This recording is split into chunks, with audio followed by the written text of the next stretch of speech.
My name is Anita Dare. I love books. I love to read them. I love to write them. I've traveled all over where I've found incredible stories, but the ones that are closest to my heart are the ones from right here. This is Made in Manitoba, Stories from Home, a show about Manitoba books and the authors who write them. Welcome to Made in Manitoba. I'm your host, Anita Dare.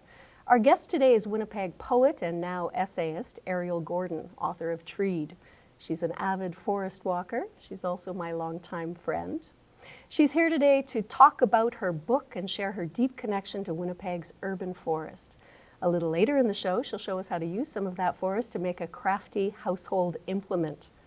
Welcome, Ariel Gordon. Well, it's so great to be here. Crafty household implements and all.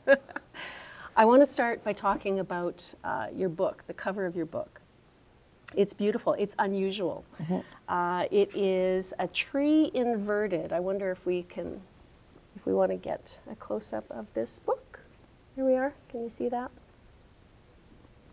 A tree inverted. So we've got the cityscape above and a tree going down as if its roots. To me, it kind of looks symbolic in some way. I don't know if it strikes you in that way, but why don't you start by telling us a little about this book? What's it about? Well, the book is about our relationship to the urban forest, what it's like to live under the trees in a city. But what I loved about the cover, which was done by Woolsack and Wind's designer Marika Friesen, who is the daughter of Patrick Friesen, who is a former Winnipeg poet. Oh, is that right? Yeah, and so the important thing that had to be on the cover for me was the city plus trees. So we saw some earlier drafts that were just trees, and I said, it's not quite right. And then when she came back with that, we sort of knew immediately that this was going to be the cover. So I was really pleased to see it. And I like the surprise of the upside down tree, right? And are those roots or are those branches? And, and where, and I love this sort of like messy liminal area. Yeah, it just kind of made me think about what does that mean? And also, what does it mean that you are primarily a poet? I mean, I've always known you as a poet. You've written many books. You've got a couple of them here today. Mm-hmm. So what brought about this transition to essay? So here's a couple of your books of poetry. Yeah, these are my two books of poetry. I guess to a certain extent the through line is that these books have a lot of focus in urban nature and the natural world. I've always sort of considered myself a nature writer. And then at a certain point, I realized I wanted to write something that required a bigger canvas. You can do a lot in a poem. There's lots of compression. There's lots of images and feelings. But for me, it's not a place to talk about data. It's not a place to explore what it means, for instance, that there are 8 million trees in Winnipeg's urban forest. Mm-hmm. It's a hard thing to do in a poem, for me at least. I'm sure there are people that could do it. But for me, I felt like I needed a different genre in which to explore some of those ideas. And it was really interesting because I have a background in journalism and I have a Bachelor of Science, but it was several years ago that someone approached me, Carrie Clare, who's an editor from Toronto, editor and writer, and she approached me to write an essay about motherhood. And it was terrifying. I didn't know what to do or how to do it. You'd not written an essay before? In ages. Well, not a personal essay, right? And not a literary personal essay. I'd written any number of essays in university, but this was the first one I'd published. And so it was kind of this strange and wonderful experience. And when it was over, I kind of wanted to do it again. And part of that is I like a challenge, right? Like I like to see what's next. And I like to push my craft as far as I can, to do the thing that is the edge of what I'm capable of. Yeah. And so maybe moving to a different genre and having to learn how to write these things that were this strange mishmash of science writing and the personal essay. So trying to figure out how to do that, to work with narrative, but also images, and data, but also personal stories, right? So all of that was sort of became what Treed is. Yeah, how exactly did the idea to put together this book come about? I mean, you wrote that essay on motherhood, which was also familiar territory for you because your poetry, you've written about your life and what you've gone through as a parent, as a wife, and all of this.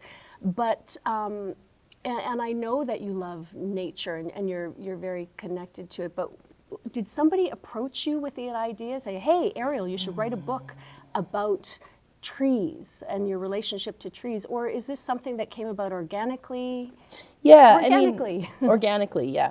Yeah, no, the forests I like aren't organic certified, but they are, natural. No, so what happened is an Edmonton writer, Jenna Butler, came out with a book with Woolsack and Wynne, which was about the farm she'd started in northern Alberta, the small organic farm that she'd started. And that book did a lot of what I was thinking I might try and do. And another really early influence is Robin Wall Kimmerer, who did a book called Gathering Moss. Okay. And she's an Indigenous woman, so she wrote out of her own tradition about gathering medicine and living on the land. And she combined that with her training as a botanist, who focused on mosses. And I read that book, and I loved it. And I obviously couldn't do what she did. That's not my background, that's not my heritage and training. But I could do my own version of that. And so sometimes I read to get permission for what I want to do, or examples. And I'm kind of the writer that if I don't understand something, I research it, see what's out there. Yeah. Yeah, and what's out there for you is the urban forest. You've always been so connected to trees. I mean, I've followed you through forests in northern Manitoba, where actually I've mostly seen you taking pictures of mushrooms. I've always known you as a mushroom aficionado, and so it surprised me that you wanted to write about trees. Well, mushrooms generally grow on or under trees. And what happened is I discovered Assiniboine Forest about 20 years ago when my partner and I got together. I hadn't known about it. I'd grown up here. I'd gone to Assiniboine Park my whole life, but I hadn't ever heard of Assiniboine Forest. And so when I started going there, it was so big and there was so much to take in. And I found that if I focused on something small, like looking for mushrooms on the path and on trees next to the path, and that allowed me to see the bigger forest through the lens of these mushrooms, which were strange and wonderful and many colors and shapes and just amazing. Yeah. You ended up joining a foraging group, a foraging in Winnipeg forests group. Yeah, it's called the Fantastic Forest Forage something. Fantastic. It's this foraging group that's run by Savor Winnipeg, and I did that for 3 summers, and it was, it'd be 8 to 10 sessions, and I was already doing a lot of reading about the things that you can eat in the urban forest. I had a poetry project where I was trading poems for food. I remember that, and actually at one point you found out about this chicken in the woods mushroom, which was a little different, and you went and you foraged that and made an interesting dish. Yes, yeah, and chicken of the woods Chicken of the woods. It's a good one because there's nothing else that really looks like it. The problem with a lot of mushrooms is that they're all edible once. So in my foraging workshop, for instance, they don't teach mushrooms because it's very easy, especially if you've got a group of 20 people milling around. It's very easy for people to not learn the correct information and then possibly hurt themselves with mushrooms, right? Like you have to be very sure when you're foraging mushrooms that you know exactly what it is that you found and if you're going to eat it. One of these mushrooms that you found was actually connected to Nellie McClung, or you harvested in her. No, it was actually on the boulevard tree in front of her house. In front of her house? So it would have been planted in 1907 when her house was built, because they were the first people to live in that house on Chestnut in Wolseley. And so what happened is there was colleagues of mine at the University of Manitoba bought the house. They knew it had been her house. And part of the reason they bought it was for this beautiful elm tree in front of the house. And then promptly, Chicken of the Woods appeared on it one fall. and then over the course of the winter, it fell on their house. Oh. And so that after it had been cut down and they'd repaired their house, Chicken of the Woods appeared a second time, and that's when I was summoned to not just pick some, but to remove it all. Okay. So she wanted me to take it all away. And of course, I only got there after 9 o'clock on a really hot summer night, and I had a knife, and I was sitting on the boulevard hacking away at this giant platter-sized Chicken of the Woods. And, you know, normally I would have just taken a little bit, right? Because you only, you know, I didn't need it all. But, you know, and of course her neighbor comes out and is looking at me, and like he's sitting on his porch in the dark, staring at me as I'm knifing away on the boulevard. But clearly it all turned out okay. Yes, and you he got a only wonderful called dish. the non-emergency line. That was good of him. Yeah. And all turned out well. But speaking of knives, you're going to have a chance to use one again in a moment, or at least a sharp implement. You are tuned into Made in Manitoba, Stories from Home, with today's guest, Ariel Gordon, author of Treed. I'm your host, Anita Dare. See you after the break.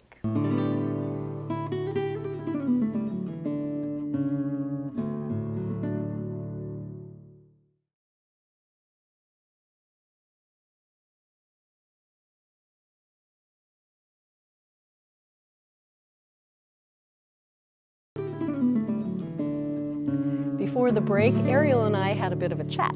Now she's going to show us how to make something beautiful out of materials you can find in your own backyard. If you have a backyard full of dogwood shrubs, I'm told they're shrubs, not trees. Shrubs, yeah. So what are you going to make for us? So we're going to make tension trays like this one. In the book, I described making this melon basket, but this is too advanced class. And it was too advanced class even for me the moment I walked out of the class. So afterwards I made these tension trays and described it in one of the essays. And so I've picked a bunch of dogwood. And the interesting thing about dogwood is that it retains this beautiful red color in the winter. It's less bright in the summer. So this is one of the only forms of basketry where you harvest in the winter. Oh, intentionally, so like, in the winter. Okay. Intentionally. And so in the summer, or in the early spring, you harvest willow if you're making willow baskets. Okay. So this is different. So the first thing we're going to make is the round exterior of it. And so what I'm going to get you to do is I'm going to get you to take this one. It's nice and thick. And you're going to take these secateurs. You're going to trust me with secateurs? Well, I assume that the station has insurance, so I'm just going to leave you to it. So I'm going to get you to trim off all the little branches. Okay. And I'm going to take this one, which I trimmed in advance, and I am going to, as you can see, I had to do a little bit of like softening up just to get it sort of more bendy. Okay. And so what I'm going to do is just form a loop. These are sharp. Yep. Don't cut your fingers off. So there, I have my loop. Now you can do it, as you can see with this one I made before, you could sort of bend it all the way around many times if you want, depending on how long it is and how much of the sort of the end of the branches you took. But how much strength you have? Yeah, and so and this what size you want? Yeah. Okay. So this one I just made like a rough loop. And now I need these spar pieces. Because if you look, so you want pieces like this that will sort of go in between. They sort of have to be bigger. And then the smallest ones you'll use for the actual weaving. These are really bendy. Yeah. I wouldn't have expected that in winter. Well, and it's funny because I harvested them a couple of days ago and I left them on my porch. Sorry, I just had a moment of thinking I was going to get bonked in the head. What was that insurance thing? Yeah, and so I left them on my porch, but I realized I had to bring them in because if they're frozen solid, they've no bending. It would just snap. Okay. So here I have this. I have some few longer spars that I cut. And normally you would tie them on just for the first few, but I'm just going to sort of do a demonstration, very quick demonstration. And I'm going to do that one this way. Okay. So as you can see, I sort of have this like hoop with these two things, and I'm going to weave on either side of them. Yeah. See? This hoop with these two spars, and then we're going to weave on either side. So now you would take your smallest ones. So you can see the difference between, say, this one, which is thicker, and then this one, which is quite a bit thinner. Okay. And then you would just go sort of over, it's harder if you don't tie it, over and under like that. And then if you get more than one or two, it forms tension, right? Like it sort of forces them to stay in place. Okay. And then you just start from the middle and you move your way out. So you've gone under and over in this one, and then for those of us who are not really crafty, you'd go under and over. Yeah. Got it. Yeah. Good. So let me just take another smaller piece. I'm kind of pleased with myself. I made a circle. You made a circle.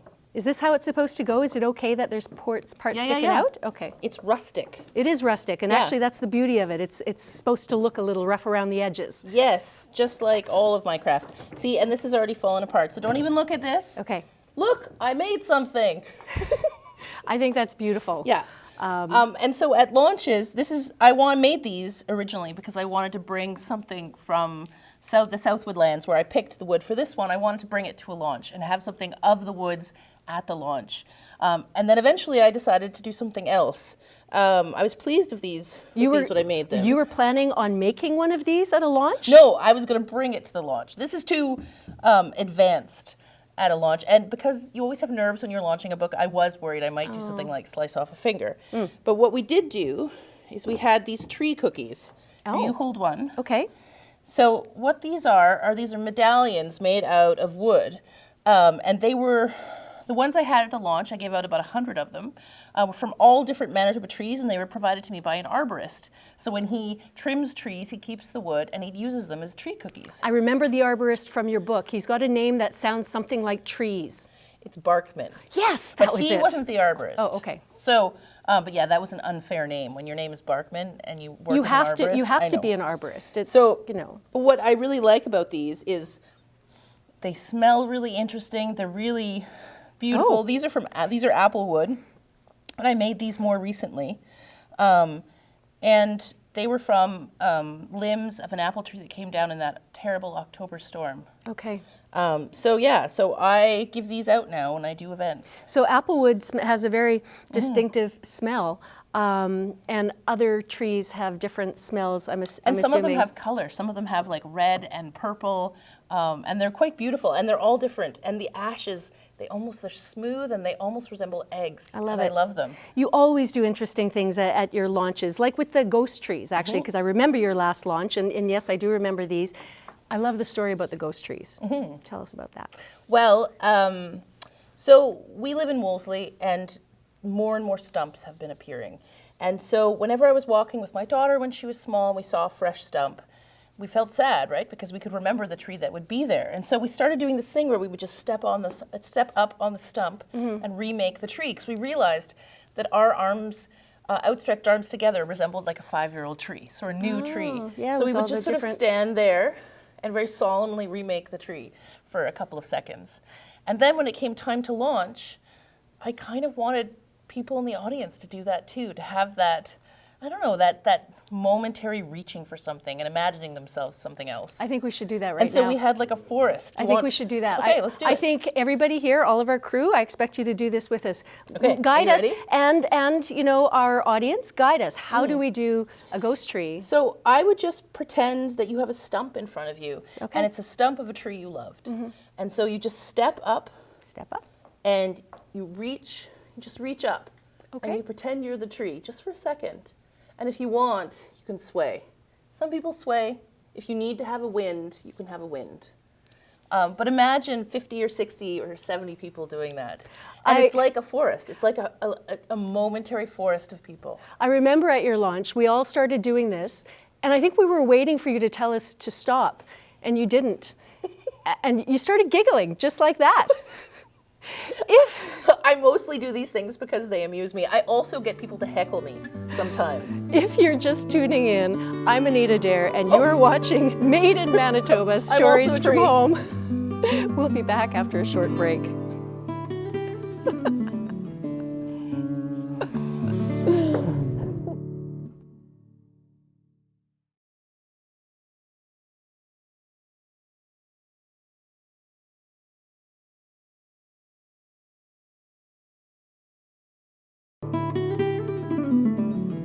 Welcome back to Made in Manitoba. We're speaking today with Winnipeg author Ariel Gordon about her most recent book, Treed.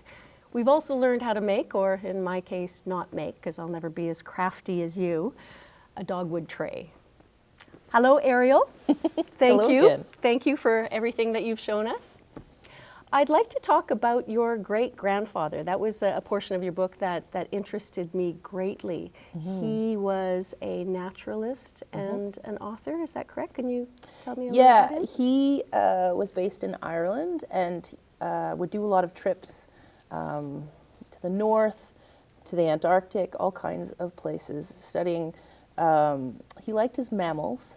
He had opinions about mice and voles. As and we all bats, do. As we all do. Apparently, though, for his research, people would mail him the skin of mice that they'd collected because it was pertinent to his research. So he'd get all kinds of mouse pelts And in the mail. people collect mice? Well, he or- was studying, what he thought was that there was was it an Irish or Scottish? He thought there was a new species of mouse. Okay. Based in close to where he lived. And so in order to prove this, he needed to have examples of these different mice. And he so published all of this in a book all that... kinds of different places, yeah. But he wound up doing this like British Book of Mammals that he serialized. And so he'd only completed, I think, the first 4 parts before he died. And so I was able, my dad's cousin got those published. And so I have actually a bunch of plates, colored plates by an artist that was his friend, and then his writing is in it. And so I was able to consult that. And then when I was up in Riding Mountain National Park, staying at a cabin that had been loaned to me, an old farmhouse actually, there were bats in the walls. I love this story. Yeah, there were bats in the walls. It sounded like there was a vacuum cleaner going during the day. And I was out on the porch and I could hear this this like thrumming. And I was like, I don't know where that's from. I'm not running any appliances. And I looked up at the wall. I was convinced that there was a raccoon sleeping on the roof, but there wasn't. But I looked and there was a knothole about 10 feet up. And I could see this like ear and face of a bat. And I finally realized that's what it was. This was it's like a hibernacula, I think is the word. And so that's where the mothers and babies would sleep during the day, in between the walls. And that didn't bother you at all. Actually, No, that's I know enormously you. interesting. You find all of these things enormously interesting, Yeah. where others might go, oh my gosh, there's a rodent in my wall, I'm not staying here. I mean, I'm not naming any names. But No, there's not really anything in the natural world that I'm not interested in. do you find, so this is an influence that perhaps your great-grandfather had on you. I mean, the influence of the natural world, but also that he's an author. I mean, did that influence you at all, knowing that this is something in your family and maybe that's something that you want to pursue? Well, the reason that my Irish granny's family actually came to Canada was because he died when she was 3. Okay. So my granny, being the youngest, was 3 when he left and 4 when they brought his body back from the Antarctic. And it was the first trip he'd taken in like 11 years because he'd been this sort of very journeyman scientist, done a lot of research trips. And then when he settled down and had a farm, settled down and have a family, he committed to not traveling so much. And then, so this was the first big trip he had taken in over a decade. And of course he promptly died. In Antarctica, yes, and you do write about that in your book, and the bats, for that yes. matter. And so but that's incredible. I was reading this newly published book. I hadn't actually seen very much of his writing, and he wasn't very talked about very much in my family because my granny hadn't known him. She knew a little bit of his legacy, but then she got to Canada and sort of had the life that she had. So I was reading his writing when the bats appeared in the walls, or when I became aware of the bats in the walls. And then I found him writing in the book about Manitoba's bats. And in some ways, it was like he was in the room with me suddenly. And I sort of understood him then. But yeah, there's nobody in my family that is particularly nature-y, if that makes any sense. We had a cabin in Manaki growing up. But my parents were very much a tree, other tree, third tree. Like we had no names for anything. I think I understand Yeah. your parents. I could probably relate to them, Yeah. as you know, because we have walked in the woods together, as has been mentioned. And you walk a lot with your husband and your daughter. And I'm wondering, do you think that this in some way will especially influence your daughter? Because this has been part of her life since she's been just a little pint. I mean, how do you see her? She's a teenager, so she's Yeah. currently trying to break my heart. Aw. So she has told me most recently that the nature thing, nature is not my thing, Mom. Although we do go occasionally and she'll be like, oh, this wasn't that bad. And I have to very quietly not say anything, you know, because then I would ruin it. She would refuse to come ever again. But one of the things that for most of the 20 years I've been walking in the forest, I have actually only wanted to go by myself or with a close friend or my partner. But the thing that I've been doing most recently is actually taking groups of women for walks in the forest. And Yeah. I didn't think I would like it. I thought it would be too noisy or that I wouldn't be able to focus on the forest. You know, I wouldn't feel that peace or connection with that many other people there. And this would be like 12 to 15 people, sometimes less, sometimes more. But it's been the sort of discovery of the last 5 or 6 years that I actually like going with groups of people. And it's so celebratory and it's so, everybody's so friendly and we stop and we look at things and I don't know about everything in the forest and, you know, but there'll be people with me that are better at the herbs and better at flowers. And so they'll be like, oh yeah, that's this. And another person will be like, oh, that's this. And then, so it really feels really great. And I've been really enjoying that. And it's been about, oftentimes you've taken writers with you, not just writers, so it's a way to connect with your greater writing community, but also this connection with women. And you've expressed how important, I guess, that can be.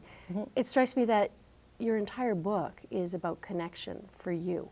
I mean, it is about this powerful feeling that you have with the urban forest. Yeah, I mean, part of the point of the book is asking people how they are in relationship with the more than human world. So if you have a tree in your yard that's been there for 30 years, like what kind of relationship are you actually in with that tree? And it sounds like terrible hippie nonsense, but if we can be more accepting of the nature that's around us, I think we'll do better. I think we'll feel better. I think we'll be less anxious about our properties and our yards and all of that stuff. You know, because I think to a certain extent being middle class comes with a lot of anxiety about tidiness, right? Like our lawns have to be perfect and everything has to be perfect and orderly. And that's actually not how our lives are, and that's not how nature is. And if we can become more comfortable with that and less controlling, read chemicals, then I think we'll all do better, you know? I think that's a great message to leave our audience with. Thank you, Ariel Gordon, for being here today, for telling us about your book and your experiences and your craft, which I'll probably never make, or maybe I will, but I for sure want to join you on one of those walks in the woods. I look forward to it. You've been watching Made in Manitoba, Stories from Home, a show about Manitoba books and authors. On behalf of our entire crew, thank you for joining us. If you have any questions or comments about this episode or others, email us, visit our Facebook page or our YouTube channel. Information will be on your screen in a GIF. We'd love to hear from you. Thank you for sharing your time with us. Until next time, I'm Anita Dare.